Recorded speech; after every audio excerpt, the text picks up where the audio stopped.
بسم اللہ الرحمن الرحیم۔ السلام علیکم۔ علی حیدر زیدی آپ کی خدمت میں۔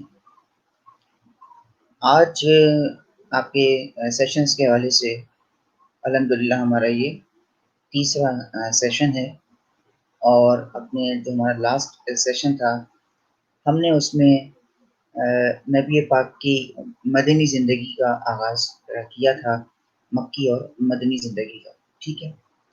اور اس میں مکی زندگی کے حوالے سے میں تھوڑا سا اس کو دہرا دوں تاکہ آپ آمادہ ہو جائیں آج کے سیشن کے حوالے سے۔ ہم نے اس میں عرب کے کچھ حالات کی وضاحت کی تھی، جو عرب کے حالات تھے سرکار کی آمد سے پہلے، ٹھیک ہے۔ پھر سرکار کی ولادت باسعادت کے حوالے سے گفتگو ہوئی تھی، آپ کی کفالت کس نے کی، یعنی آپ کو پالا پوسا کس نے، آپ کی پرورش کس نے کی، ٹھیک ہے۔ پھر اس کے ساتھ ساتھ ہماری بات ہوئی جو مشکلات درپیش آئیں نبی پاک کو اور آپ کے اصحاب کرام کو، اہل بیت علیہ السلام کو، اس کے وجہ سے گفتگو۔ تو آپ کی مکی زندگی کو آگے بڑھاتے ہوئے مکی زندگی کے حوالے سے آج جو ہم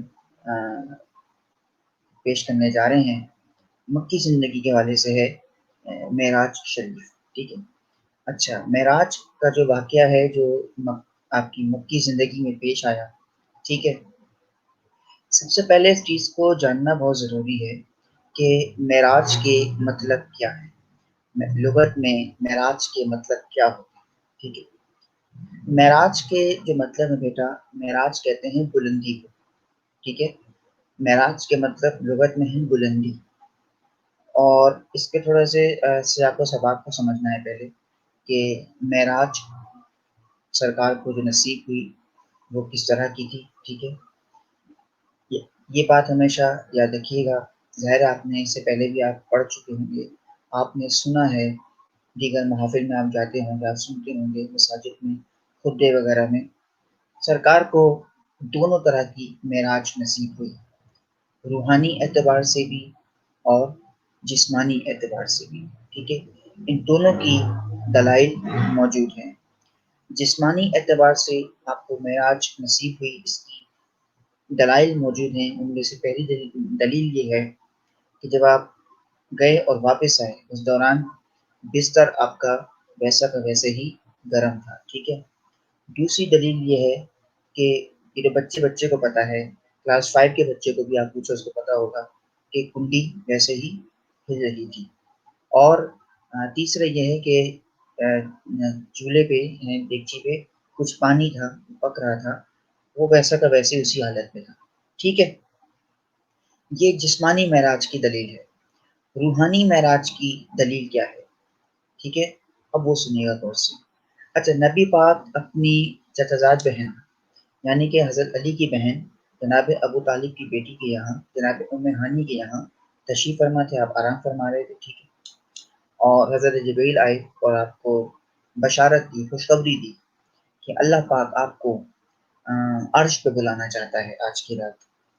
اور یہاں پہ علماء نے، مفسرین نے اس جملے کو یوں کہا ہے کہ بندہ خاص کو اللہ پاک نے اپنے قرب خاص میں بلا لیا، بندہ خاص کو اپنے قرب خاص میں بلا لیا، ٹھیک ہے۔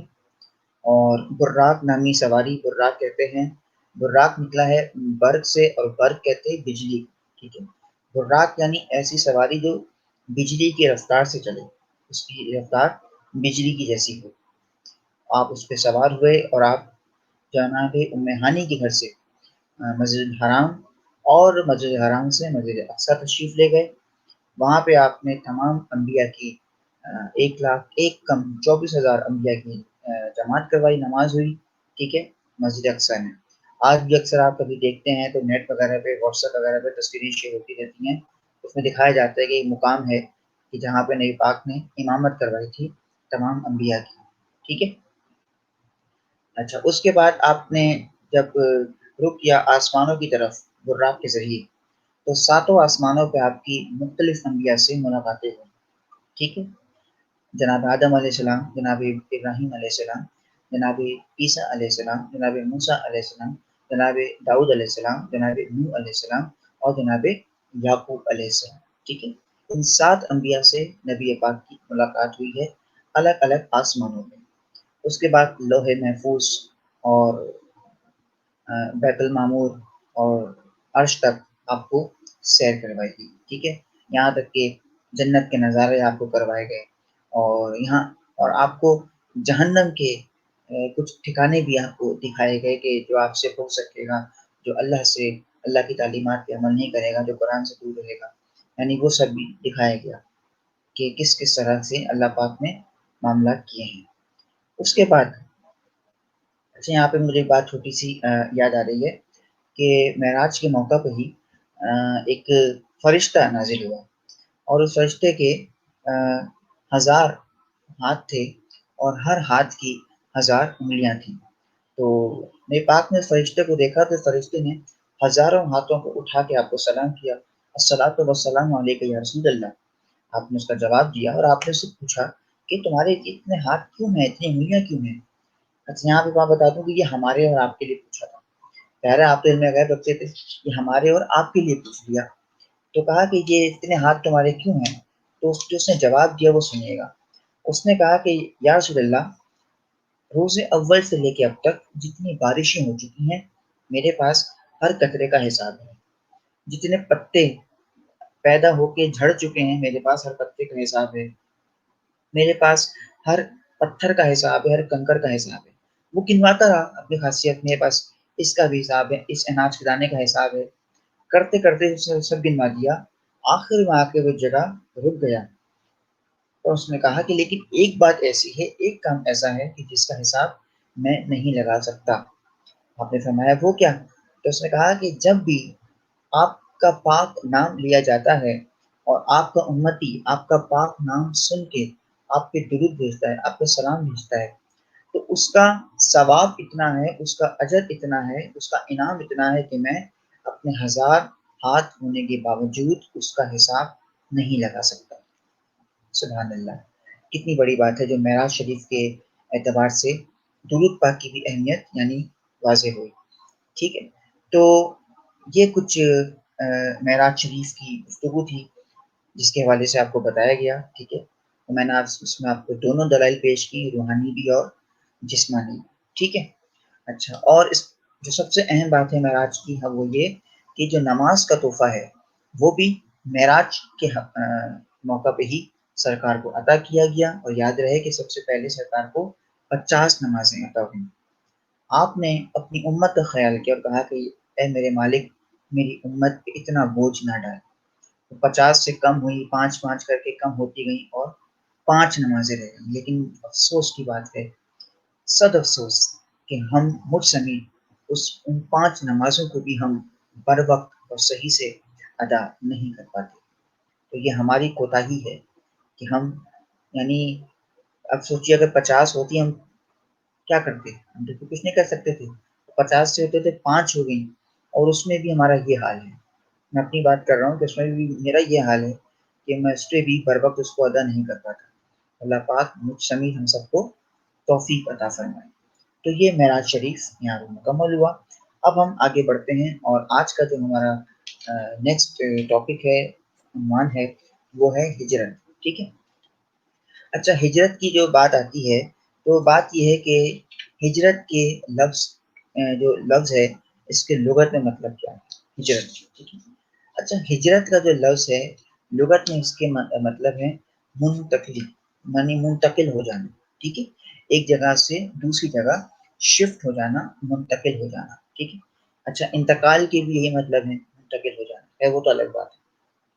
ہجرت انسان کرتا کیوں ہے؟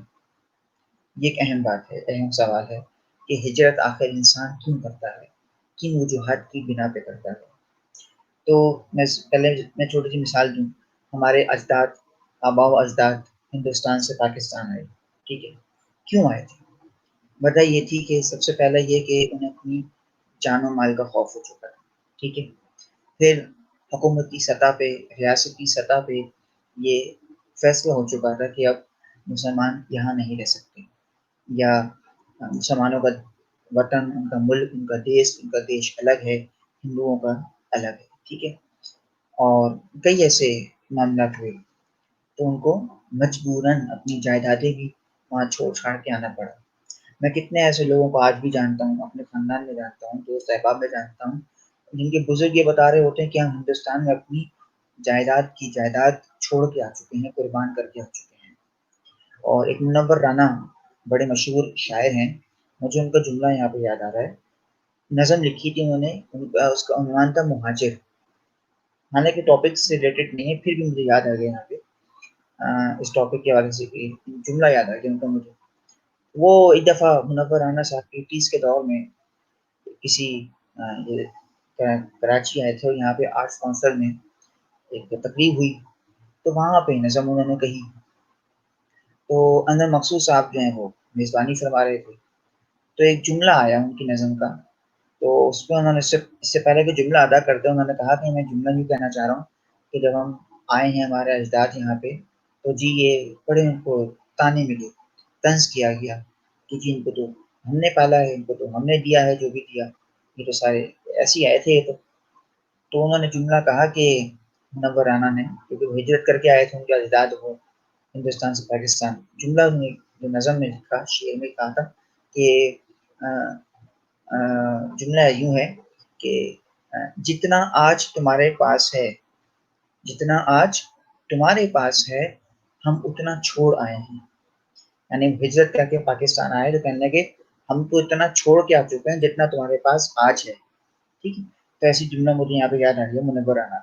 خیر، ہم بات کر رہے ہیں ہجرت کی، جو رسول اللہ نے اور ان کے اصحاب نے کی مدینہ کی طرف۔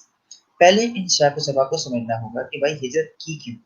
ظاہر ہے مکہ جیسے شہر میں سرکار کی ولادت ہوئی، آپ کے والدین وہاں پیدا ہوئے، آپ کے اجداد وہاں پہ تھے، اور آپ کے ایک زندگی وہاں پہ گزری ہے، بچپن وہاں پہ گزرا ہے، نوجوانی آپ کی وہاں پہ گزری ہے، اور کیسے یعنی ہوتا ہے نا جیسے دل نہیں مانتا اپنی آبائی جگہ کو چھوڑنے کا۔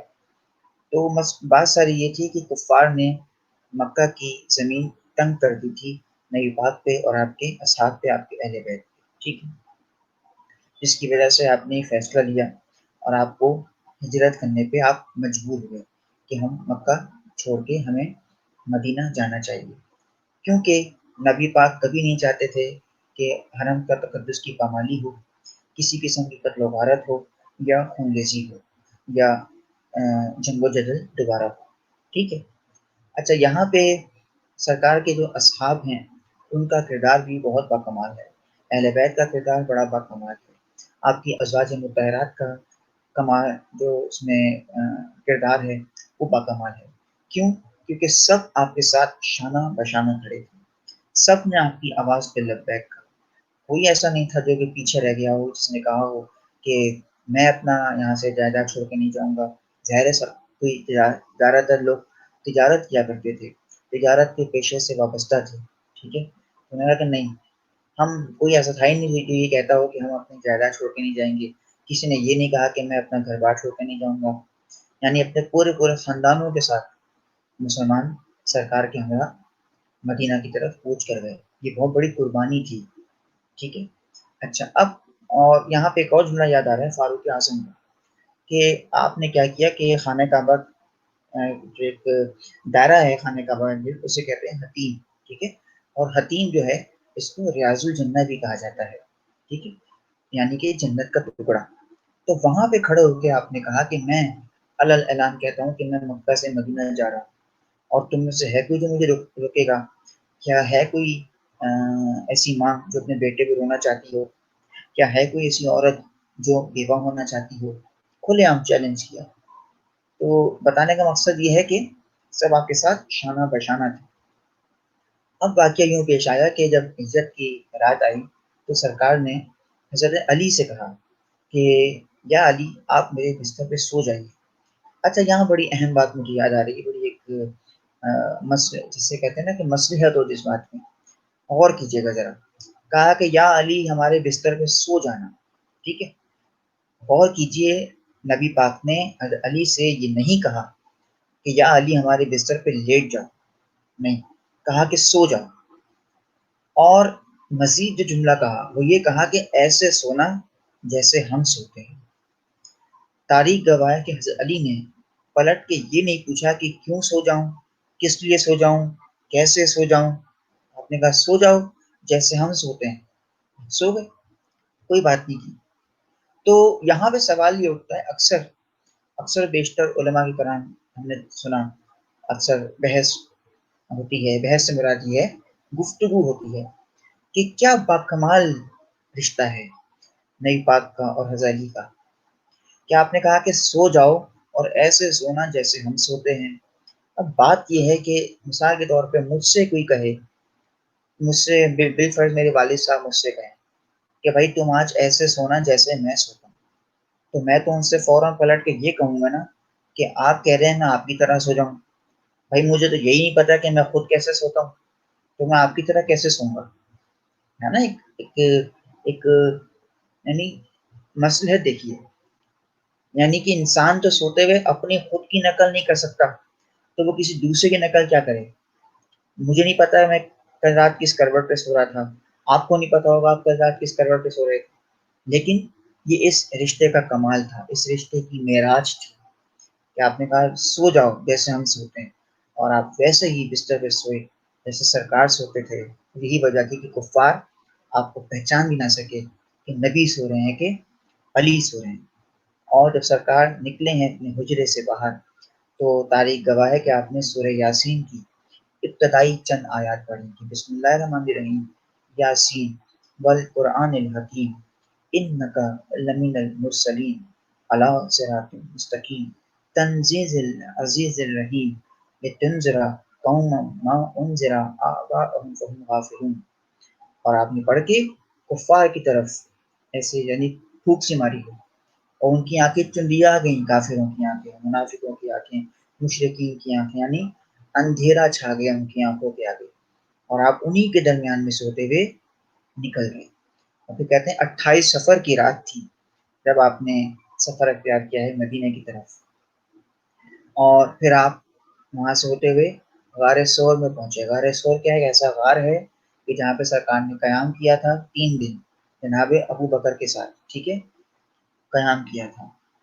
اور وہاں پہ بھی آپ جانتے ہیں، آپ نے سن رکھا ہے کہ پیچھے سے ایک نجومی تھا جو کفار کے ساتھ آیا تھا آپ کو تلاش کرتا کرتا. وہ کیسے اس نے آپ کو تلاش کیا؟ یعنی قدموں کی دھول سے نا اس نے پہچانا کہ کس طرف گئے ہیں، وہ سون سون کے وہاں پہنچ گیا. وہاں پہنچے دیکھا کہ مکڑی اور مکڑی نے وہاں جالا بن دیا ہے اور کبوتری نے وہاں انڈے دے دیے ہیں. اسی لیے کہا جاتا ہے، کہتے ہیں کہ مکڑی کو کبھی نہ مارو، کیونکہ مکڑی نے اصل اپنا عشق رسالت دکھایا تھا، عشق نبی دکھایا تھا، اور کبوتری نے انڈے دے دیے تھے. اسی لیے کبوتر کے لیے کہا جاتا ہے کہ گھر میں کبوتر پالنا باعث رحمت ہوتا ہے، رزق میں برکت ہوتی ہے. پرندوں سے خاص طور پہ کبوتر، کہ انہوں نے کفار کو نہیں ان کی آنکھوں میں دھول جھونکی تھی کہ ان کو لگا کہ ایک جگہ تو بہت پرانی ہے، یہاں تو شاید سالوں سے کوئی آیا گیا نہیں ہے، وہ واپس وہاں سے نکل گئے. ٹھیک ہے، اور پھر سرکار نے دوبارہ سفر اختیار کیا، اور تاریخ میں لکھا ہے کہ 23 ستمبر 8 ربیع الاول 23 ستمبر 8 ربیع الاول کو آپ کی آمد ہوئی ہے مدینہ میں. ٹھیک ہے، اور مدینہ سے پہلے ایک مقام تھا جہاں پہ آپ کا والہانہ استقبال کیا گیا. ٹھیک ہے، اور وہاں پہ سرکار نے ایک جگہ کو باقاعدہ خریدا ہے. ٹھیک ہے، اور وہاں پہ مسجد قباء کی تعمیر ہوئی. ٹھیک ہے، اور جہاں پہ آپ نے تاریخ میں لکھا ہے کم از کم 100 آدمیوں کی موجودگی میں آپ نے خطبہ فرمایا، وہاں پہ جمعے کی نماز آپ نے پڑھائی، جمعہ کا دن تھا، باقاعدہ نماز پڑھائی. ٹھیک ہے، تو یہ بات ہو گئی یہاں پہ ہجرت کی، یعنی معراج شریف اور ہجرت، یہ دونوں یہاں مکمل ہو گئے. اب آگے بڑھتے ہیں اور بات کرتے ہیں سرکار کی جو مدینہ میں آمد ہوئی ہے. ٹھیک ہے، اچھا یہ میں نے آپ کو بتا دیا کہ آپ کا والہانہ استقبال اس سے پہلے ایک مقام پہ ہو چکا تھا. اب سرکار مزید آپ نے دیکھا جب آپ داخل حدود ہوئے ہیں مدینہ میں تو ایک قبیلہ ہے بنو سالم. ٹھیک ہے، بنو سالم قبیلے کے لوگوں نے آپ کا بھرپور استقبال کیا.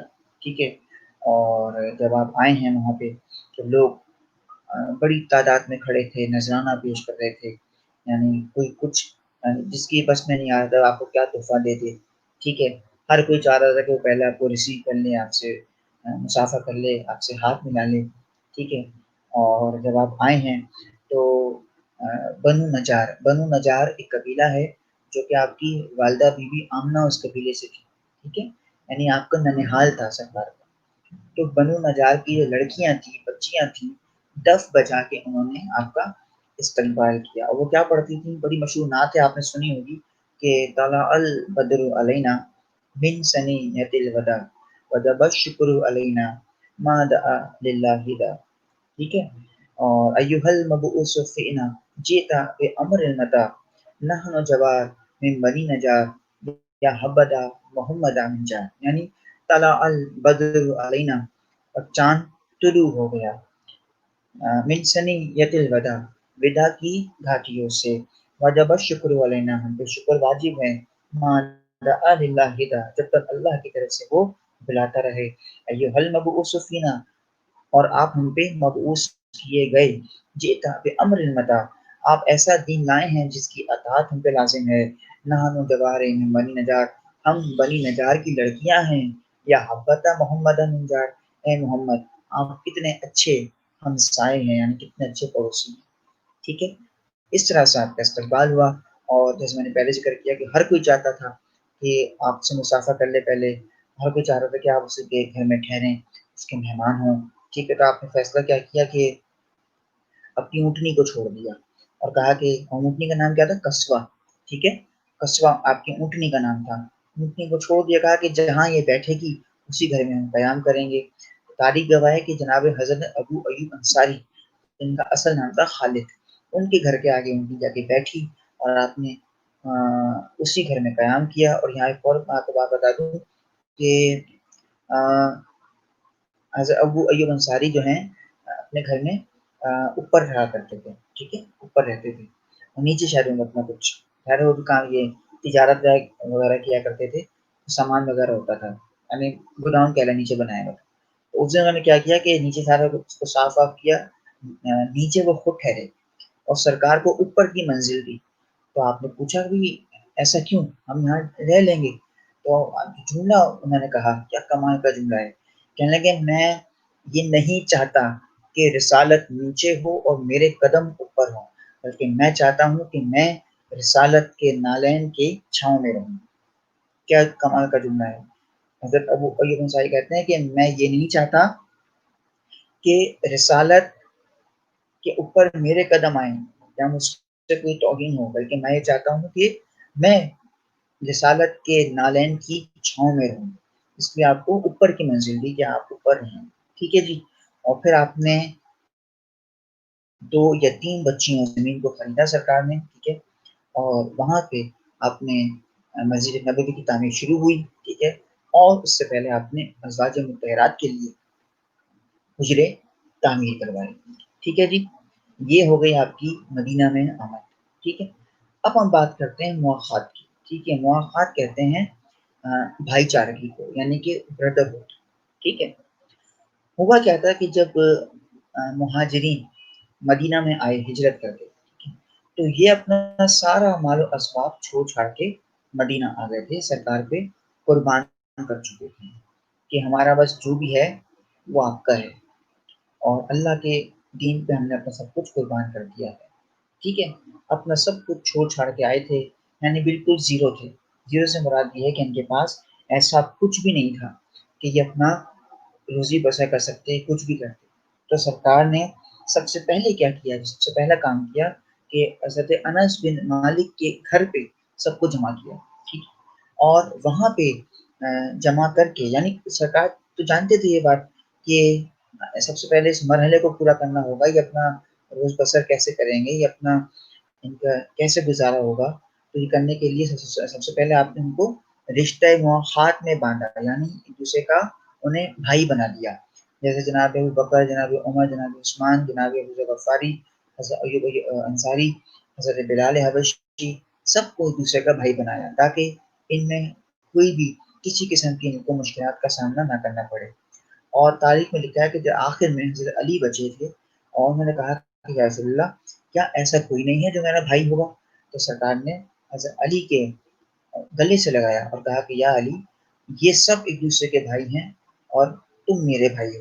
یعنی اپنا وسیع اپنا بھائی سب کے سامنے کہا, سب کے سامنے بنایا. ٹھیک ہے, یہ بات یہاں تک ہوئی. اچھا, پھر جیسے کاروبار کا معاملہ آیا.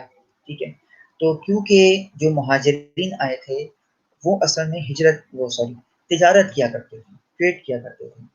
جو انصار تھے جو پہلے سے مدینے میں رہتے تھے وہ لوگ کاشتکار تھے, وہ لوگ کھیتی باڑی کو زیادہ کرتے تھے. تو انہوں نے مشورہ یہ دیا ان کو, انصار نے مہاجرین کو, کہ ہم جو کھیتی باڑی کریں گے کاشتکاری کریں گے آپ اس کی تجارت کریں اور جو منافع ہوگا وہ ہم لوگ آدھا آدھا کر لیں گے. ٹھیک ہے, کچھ نے بھی کیا کیا کہ اپنے اپنے کاروبار اپنے اپنے گھروں کو بھی باقاعدہ اپنی جو زمینیں تھیں ان کو آدھا آدھا کیا, یعنی آدھی میری ہے آدھی تمہاری, اپنے بھائی کو دے دیا, جیسے جیسے رشتے موقع بنائے گئے. ٹھیک ہے. اچھا, ایک حضرت عبد الرحمن ابن عوف, انہوں نے کیا کیا کہ انہوں نے تو ایک مثال ہی قائم کر دی کہ ان کی دو بیویاں تھیں, ایک کو طلاق دے دی اور اس کا نکاح اپنے اس بھائی سے کروا دیا جس کا رشتہ سرکار نے رشتہ مواخات میں کیا. ٹھیک ہے, تو اس طرح سے یہ رشتہ مواخات جو ہے وہ جو بھائی چارگی ہوئی آپس میں لوگوں کی وہ عمل میں آئی اور کامیابی کے ساتھ ان کے معاملات چلتے رہے. ٹھیک ہے, اور یہاں پہ ایک بات یہ بتا دوں کہ نبی پاک نے باقاعدہ دعا دی تھی, آپ کی دعا ہے سرکار کی کہ خدایا تو انصار اور جو ان کے بھائی ہیں انصار کے ان پہ اپنا رحم فرما, اپنا کرم فرما. ٹھیک ہے جی, تو یہ بات ہو گئی مواخات کی. ٹھیک ہے, اور جس کا سیاق و سباق تھا کس کو کس کا بھائی بنایا. ٹھیک ہے, اور کس طرح سے جائیداد میں اور مال میں اور زمین پہ آپس میں حصہ ہوا, وہ سب میں نے آپ کو اس کی وضاحت کر دی. آج کے حوالے سے جو ہمارا آخری عنوان ہے وہ ہے میثاق مدینہ. ٹھیک ہے, میثاق مدینہ مطلب مدینہ چارٹر. میثاق مدینہ ایک معاہدہ تھا. ٹھیک ہے, ہوا یہ کہ مسلمانوں کے دو قبیلے تھے, اوس اور خزرج. ٹھیک ہے, یہ دو قبیلے تھے مسلمانوں کے. اچھا, انہی کے ارد گرد تین قبائل تھے یہودیوں کے. ٹھیک ہے, یہودیوں کے تین قبائل تھے انہی کے ارد گرد. ان میں بنو قریظہ, بنو کینکا اور بنو نذیر. ٹھیک ہے, یہ تین قبائل. اچھا, الفاظ پہ آپ کو زیادہ پریشان نہ ہوئیے گا کہ تو مشکل مشکل نام ہے. نوٹس آپ کو جو وقتاً فوقتاً پرووائڈ کیے جا رہے ہیں اس میں سے کچھ لکھا ہوا ہے, آپ وہاں سے یہ نام یاد کر سکتے ہیں. ٹھیک ہے, اور دیکھ بھی سکتے ہیں. ابھی سے سنیے غور سے. اب ہوا کیا کہ اوس اور خزرج وہ آپس میں مل کے رہتے تھے. ٹھیک ہے, لیکن یہودیوں کے جو تین قبائل تھے, یہودیوں کی شروع سے عادت ہے اور اسلام نے بھی اس کی ایک اشارہ کیا ہے کہ یہودی اور عیسائی یہ کبھی کسی کے نہیں ہو سکتے. یہ کہیں نہ کہیں آپ کو ڈسیں گے, یہ کہیں نہ کہیں آپ کو نقصان پہنچائیں گے. مثال دوں, یہ میٹھی چھری ہوتے یہودی اور عیسائی, یہ بھلا نہیں کر سکتے, یہ آپ کے ساتھ اچھا کر ہی نہیں سکتے. ٹھیک ہے, تو وہی ہوا کہ اوس اور خزرج سکون سے رہ رہے تھے, زندگی بسر کر رہے تھے. جس طرح سے مواخات ہوا تھا, بھائی چارگی ہوئی تھی, اس کے بعد آرام سے زندگی بسر ہو رہی تھی. یہودیوں نے ان میں آپس میں پھوٹ ڈالی. ٹھیک ہے, اور آپس میں ان کا جھگڑا کروایا, فساد کروایا اور ان کو جنگ پہ آمادہ کر دیا. ٹھیک ہے, یہودی مسلسل ان کی زندگی پہ انٹرفیئر کر رہے تھے, ان کے نجی معاملات میں دخل اندازی کرتے تھے. وہ تجارتی معاملات ہوں, سماجی معاملات ہوں, سیاسی معاملات ہوں, معاشی معاملات ہوں, یہاں تک کہ مذہبی معاملات کیوں نہ ہوں, دینی معاملات کیوں نہ ہوں, یہودی اس میں بھی دخل اندازی کرتے تھے, انٹرفیئر کرتے تھے. کسی طرح سے ان کا آپس میں جو باہمی اتفاق ہے, جو ان کا اتحاد ہے, اس کو توڑا جائے. بات یہ ہے کہ نبی پاک کی جو ذات ہے وہ تمام انسانیت کے لیے ایک عملی نمونہ ہے. ٹھیک ہے, نبی پاک نے جب اس چیز کو دیکھا, ان کو بتایا گیا کہ یہودی باز نہیں آ رہے, یہ مسلسل پھوٹ ڈلوانے کی کوشش کر رہے ہیں, جھگڑا کروا رہے ہیں, لڑائی کروا رہے ہیں, اور ایسا نہ ہو کہ ان کی مزید حرکتوں کی وجہ سے, ان کی مزید اس کام کی وجہ سے جنگ نہ ہو جائے, کہیں یہ آپس میں جنگ نہ کر بیٹھے. حالانکہ دونوں مسلمان ہیں, اوس اور خزرج, یہ آپس میں کہیں جنگ نہ کر بیٹھے, یہ قریش ہیں, کیا کیا جائے.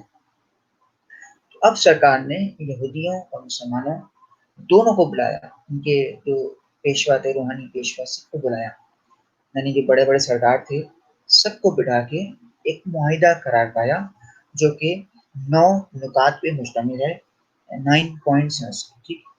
اور ایک معاہدہ طے پایا کہ اب ہم مسلمان اور یہودی اور عیسائی ان کو بھی بلا لیا کہ سب اس معاہدے کی پاسداری کریں گے، سب اس معاہدے کی ہر نقطے پہ عمل کریں گے، ٹھیک ہے۔ اور یہ بھی بات واضح کر دی گئی کہ جو معاہدہ توڑے گا، جو معاہدے سے منحرف ہو جائے گا یعنی مکر جائے گا، تو اس کا نہ کوئی یہودیوں کی قبیلے سے تعلق رہے گا، نہ عیسائیت اور نہ مسلمان، پہلی سزا سنائی گئی تھی اس کو آگ کر دیا جائے گا قبیلے سے اور اپنے جو جو معاشرہ ہے اس سے، ٹھیک ہے، جو بھی معاہدہ توڑے گا۔ اس کے 9 نکات تھے، کیونکہ سرکار ہمیشہ چاہتے تھے کہ تقدس برقرار رہے، جنگ و جدل نہ ہو، خون ریزی نہ ہو، قتل و غارت نہ ہو، ٹھیک ہے۔ 9 نکات تھے، میں آپ کو یہ 9 نکات پڑھ کے سنا دیتا ہوں، ٹھیک ہے، تاکہ آپ کے لیے کوئی مشکل پریشانی نہ ہو۔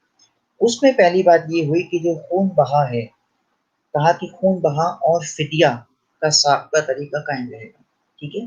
فدیہ اور خون بہا سے مراد کیا ہے کہ جیسے کوئی کسی سے قتل ہو جاتا ہے اور قتل کے بدلے، اب وہ کیا ہوتا ہے کہ وہ اگر یہ نہیں چاہتے کہ قتل کے بدلے قتل ہو، تو قتل کے بدلے پہ کچھ رقم دے دی جاتی ہے کہ جس سے وہ قتل معاف ہو جاتا ہے، اسے خون بہا کہتے ہیں، ٹھیک ہے۔ پھر کہا کہ جی ہر دو فریق یعنی کہ دونوں گروہ، دونوں گروپس، ہر دو فریق کو مذہبی آزادی حاصل ہوگی، ایک دوسرے کے دین سے تعارض نہیں کریں گے، یعنی دونوں کو آزادی ہے، سب اپنے اپنے اس میں آزاد ہیں، مسلمان اپنے رسومات کریں، یہودی عیسائی اپنی رسومات کریں اپنے مذہب کے مطابق، کوئی کسی کی عبادت میں، کسی کے رسومات میں، کسی کے معاملات میں دخل اندازی غلطی سے بھی نہ کرے، سب اپنے کام سے کام رکھیں۔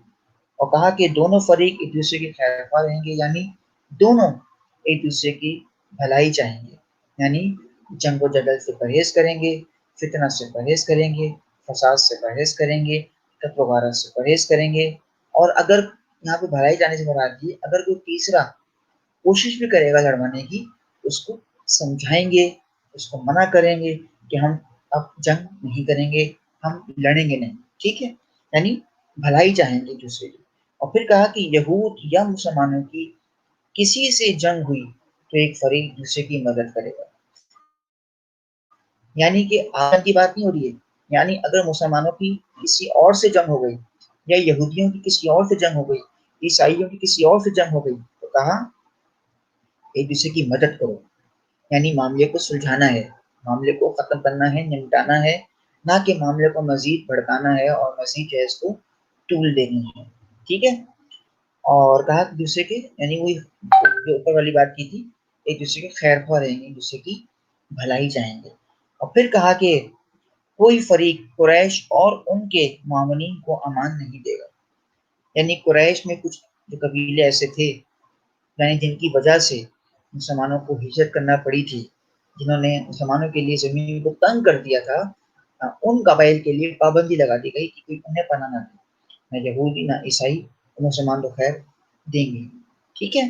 اور پھر کہا کہ مدینہ پر کسی نے حملہ کیا تو دونوں فریق مل کر اس کا مقابلہ کریں گے، تاکہ مدینہ اب ایک ریاست کی حیثیت اختیار کر چکا تھا، مدینہ اب ایک کیپٹل بننے جا رہا تھا، اور کہا کہ یعنی دارالخلافہ بننے جا رہا تھا، اور کہا کہ اب اگر مدینہ کی طرف کوئی بڑھے گا جنگ کی غرض سے یا لڑائی جھگڑے کی غرض سے، تو اس کے خلاف ایکشن ہوگا، اس کے خلاف یہ مل کے ہم لڑیں گے، ہم مقابلہ مل کے کریں گے، ٹھیک ہے۔ اور پھر کہا کہ اگر ایک فریق کسی سے صلح کرے گا تو دوسرا فریق بھی اس کی مصالحت میں شامل ہوگا، لیکن مذہبی لڑائی اس سے مستثنی ہوگی، مذہب کے بالکل برعکس، مذہب اور دین سے ہٹ کے، مذہبی تعلیمات سے ہٹ کے، اگر مسلمان عیسائی یہودی کسی اور سے صلح کرنا چاہتے ہیں، کسی اور کو مذہب کو مسلک ہے، تو ایک دوسرے کا ساتھ دیں گے، اس میں مذہب کی کوئی قید نہیں ہوگی، یعنی استثنا حاصل ہوگی، آزادی، کوئی قید نہیں ہے مذہب کی، ٹھیک ہے۔ اور پھر کہا کہ اگر فریقین میں ایسا اختلاف پیدا ہو جائے کہ جس سے فساد کا اندیشہ ہو، تو اس کا فیصلہ اللہ کے رسول پر چھوڑ دیں، کہا کہ اگر معاملات زیادہ بگڑیں اگر جنگ کا کوئی پہلو نظر آ رہا ہو، فساد، فتنہ، خون ریزی کا، تو غارت کا کوئی پہلو نظر آ رہا ہو، تو بھائی اللہ کے رسول پہ چھوڑ دو، بس اللہ کے رسول فیصلہ کر لیں گے. خود فیصلہ کرنے مت بیٹھ جانا، خود جج مت بن جانا، خود منصف مت بن جانا، خود ہی سے فیصلے مت کر دینا. کیوں؟ کیونکہ ان کے فیصلوں پہ نہ اللہ کو بھروسہ تھا، نہ اللہ کے رسول کو بھروسہ تھا. کیونکہ ان کے فیصلوں کی وجہ سے پچھلے وقتوں میں جس طرح سے قتل و غارت ہوئی، خون ریزی ہوئی، ہزاروں کی تعداد میں لوگ جاں بحق ہوئے، اس لیے کہا کہ اب اگر ایسا معاملہ ہو، اللہ پہ چھوڑ دو، اللہ کے رسول پہ چھوڑ دو، بس. اور آخری بات کہ مظلوم کی مدد کی جائے گی.